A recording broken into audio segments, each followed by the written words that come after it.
Gasthaus with your host, Specialist Jim Carnell. Active duty officers leaving the service will find an attractive career alternative in the reserves. So says tonight's guest, Lieutenant Colonel James Meade. Welcome to the show, sir. Thank you. Now, an enlisted, someone in the active Army who is enlisted can go to a re-up NCO or a recruiter to get information, a transition NCO, that's it, to talk about the reserves or the Guard. You fill that spot for officers. How do you do that? Officers don't have the same support mechanism, if you would, for transitioning from active duty to the reserves. They call me, and I'll go through it with them, the various options they have in terms of joining Guard or reserve units or being a member of the individual ready reserve. What about officers who are involuntary released? Are they becoming prime candidates nowadays?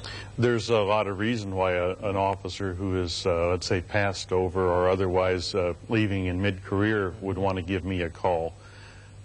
First off, anybody who's been in that long probably loves the Army, no matter how they feel about it today. And they are going to want a chance to put that uniform on. Secondly, they have a lot of money vested in that retirement, and I'm the person that can tell them how to get it at age 60. What advice do you have for these kind of officers who are a little wary? They think they may be not discriminated against by the reserves, but they may be frowned upon because they were, quote-unquote, booted from the active Army. No, that's not going to be the case. I can tell you, we have the best Army now that we've probably ever had that I know of, and the Reserve and Guard soldiers who see these people coming out of the Army know that they're good.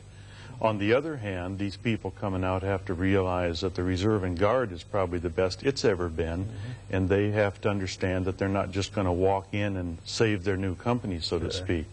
But there's a lot of professionalism on both parts there, and they'll be a good fit.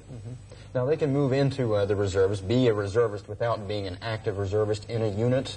Are we talking about the IRR, Individual Ready Reserve? You can absolutely join the Individual Ready Reserve, although I'm here to push units, Guard or Reserve, in my opinion.